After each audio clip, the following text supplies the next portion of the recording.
ഈ സിനിമ എന്ന് പറഞ്ഞ ഒരു ടീം വർക്കാണ്. ഒന്നോ രണ്ടോ ആൾക്കാർ പോരാ, എല്ലാ ഡിപ്പാർട്ട്മെൻറ്റും പ്രോപ്പറായിട്ട് സിങ്ക് ആയിട്ട് വർക്ക് ചെയ്യലാണ് നല്ലൊരു ഔട്ട്പുട്ട് നമുക്ക് കിട്ടുള്ളൂ. അത്തരത്തിലൊരു സിങ്ക് വരാത്തൊരു സിനിമയായിട്ടാണ് എനിക്ക് തുണ്ടെന്ന സിനിമ കണ്ടപ്പോൾ തോന്നിയത്. കാരണം ഈ സിനിമ ഒരു അറബിക്കുത്ത് പോലെയാണ്. അനിരുദ്ധിൻ്റെ പാട്ടൊരു വഴിക്ക്, വിജയുടെ ഡാൻസ് ഒരു വഴിക്ക് എന്ന് പറയുന്ന പോലെ ഈ സിനിമയുടെ സ്ക്രീൻ പ്ലേ ഒരു വഴിക്ക്, അതിൻ്റെ മേക്കിംഗ് വേറൊരു വഴിക്ക്, മ്യൂസിക് വേറൊരു വഴിക്ക്, ഇങ്ങനെ എല്ലാം കൂടി ഡിസോറിയൻറ്റഡ് ആയി പോയൊരു സിനിമ.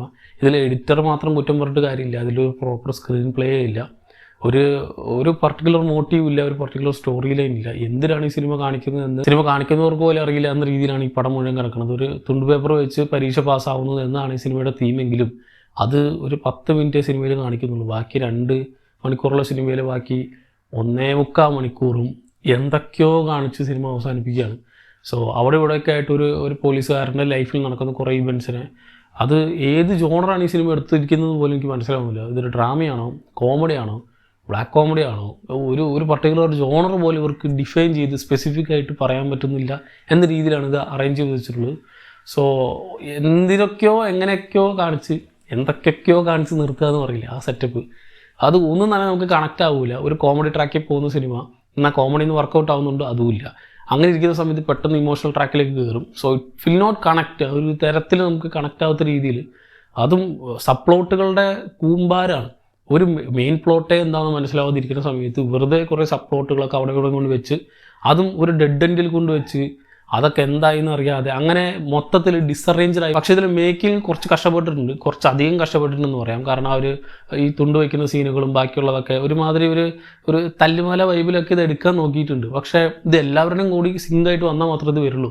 ഇപ്പോൾ ഈ പറഞ്ഞ പോലെ സിനിമാറ്റോഗ്രാഫർ കഷ്ടപ്പെട്ട് ഇതുവരെ കാണാത്ത രീതിയിലുള്ള ഗംഭീര ഷോട്ടുകളൊക്കെ വെക്കുന്ന സമയത്തും അതിനൊരു ഇമ്പാക്റ്റ് വരുന്നില്ല എന്നതാണ് പ്രശ്നം.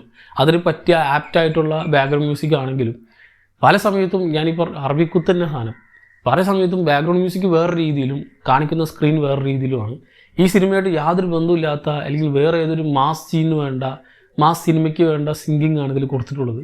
അത് പ്രോപ്പറായിട്ട് ഇത് ഒരിക്കലും സിങ്ക് ആവുന്നില്ല. ഇപ്പോൾ ബാഡ് ജീനിയസ് എന്ന് പറഞ്ഞിട്ടൊരു തായ്ലൻഡിലൊരു സിനിമയുണ്ട്. അധികം ആൾക്കാർ കണ്ടിട്ടുണ്ടാവില്ല, 2017 പുറത്തിറങ്ങിയൊരു പടമാണ്. അതിലും ഇതേപോലെ ഒരു തുണ്ട് വെച്ച് എഴുതുന്ന കുറച്ച് കുട്ടികളുടെ കഥയായിരുന്നു. അതൊരു റിയൽ ലൈഫ് സ്റ്റോറി ഇൻസ്പയർഡ് ആയിട്ട് എടുത്തൊരു പടമാണ്. സോ അതിൽ ഇത്തരത്തിലുള്ള ഈ എഴുത്ത് കാണിക്കുന്ന സീനുകൾ, അല്ലെങ്കിൽ ഇവർ കോപ്പി അടിക്കുന്ന സീനുകളൊക്കെ കമ്പയർഡ് ടു ഈ സിനിമയിലാണ് കുറച്ചും കൂടി, അല്ലെങ്കിൽ ഈ മലയാള ചിത്രത്തിലാണ് കുറച്ചും കൂടി നല്ല സ്റ്റൈലിഷ്ഡ് ആയിട്ട് എടുത്തിട്ടുള്ളത്. അതിൽ കുറച്ചും കൂടി സീരിയസ് ആയിട്ട് ഈ കാര്യം ഇങ്ങനെ പറഞ്ഞു പോകുന്നു മാത്രമേ ഉള്ളൂ. പക്ഷേ ഇതാണ് സിനിമയുടെ ഉദ്ദേശമെങ്കിൽ അതിലെന്തെങ്കിലും ഒരു മോട്ടീവ് വേണം. എൻഡ് ഓഫ് ദി ഡേ നമ്മൾ കണ്ടിറങ്ങുമ്പോൾ എന്താണ് നമ്മൾ കണ്ടതെന്ന് ചോദിച്ചാൽ ആരോടൊന്നും പറയാൻ പറ്റാത്ത രീതിയിലുള്ള ആ ഒരു അവസ്ഥയാണ് എനിക്ക് കിട്ടിയത്. സോ ഇൻ്റർവെൽ ആവുന്നതിന് മുമ്പേ എനിക്ക് മടുക്കാൻ തുടങ്ങി. പിന്നെ അങ്ങോട്ട് ഫുള്ള് ചട്ടപ്പിക്കലായിരുന്നു. സോ ഫിലിം മേക്കേഴ്സ് നല്ല സിനിമ വരുമ്പോൾ കുറ്റം പറയുന്നൊക്കെ പറയുമ്പോൾ ഔട്ട്ഡേറ്റഡ് ആയിപ്പോയ സാധനങ്ങൾ എടുത്ത് ചെയ്യരുത് എന്നുകൂടിയുണ്ട്. സോ ഓൾറെഡി ഇരുന്ന് പഴകി, അല്ലെങ്കിൽ മേക്കിങ്ങിൽ പിടിക്കുക എന്ന് പറഞ്ഞ് ചെയ്യുന്ന കുറേ സാധനങ്ങൾ പാളിപ്പോകുന്ന കൂട്ടത്തിൽ പെടുന്ന ഒരു സിനിമയായിട്ടാണ് എനിക്ക് തോന്നിയത്. മേക്കിങ്ങിൽ ഇവർ പിടിച്ചിട്ടുണ്ട്, പക്ഷേ സ്ക്രിപ്റ്റിന് പ്രോപ്പറായിട്ടുള്ള, അല്ലെങ്കിൽ സ്ട്രോങ് ആയിട്ടുള്ളൊരു കണ്ടൻറ് ഇല്ലാത്തത് കൊണ്ട് മേക്കിംഗ് കൊണ്ട് മാത്രം ഒരു കാര്യമില്ല എന്നാണ് ഇത് കണ്ടു കഴിയുമ്പോൾ തോന്നിയത്. സോ ദിസ് കുഡ് ഹാവ്, അല്ലെങ്കിൽ ഈ ഒരു അവസ്ഥ ഈ സിനിമയ്ക്ക് വരാൻ പാടില്ലായിരുന്നു. കാരണം അത്രയും കഷ്ടപ്പെട്ട് ഇതിൻ്റെ ബാക്കിയുള്ള ഡിപ്പാർട്ട്മെൻറ്റ് വർക്ക് ചെയ്തിട്ടുണ്ടെങ്കിലും സ്ട്രോങ് സ്ക്രിപ്റ്റ് ഇല്ല, സ്ട്രോങ് സ്ക്രീൻ പ്ലേ ഇല്ല. സോ ഈ സിനിമ ഒരു 1 ടൈം വാച്ചബിൾ എന്ന് പോലും ഞാൻ റെക്കമെൻഡ് ചെയ്യില്ല. ഇത് എൻ്റെ പേഴ്സണൽ അഭിപ്രായം മാത്രമാണ്, ഞാൻ ഡീഗ്രേഡ് ചെയ്യാനൊന്നും പറഞ്ഞൊന്നുമല്ല. എനിക്കിത് ഒരു വട്ടം പോലും ഫുള്ളായിട്ട് കണ്ടിരിക്കാൻ എന്നെക്കൊണ്ട് പറ്റിയില്ല. സോ ഞാനങ്ങനെ റെക്കമെൻഡ് ചെയ്യാം. സോ ഈ സിനിമ കണ്ടവരുണ്ടെങ്കിൽ നിങ്ങളുടെ അഭിപ്രായം എന്നുള്ളത് താഴെ കമൻറ്റ് ബോക്സിൽ കമൻറ്റ് ചെയ്യാം. മറ്റൊരു വീഡിയോയിൽ കാണാം. നന്ദി.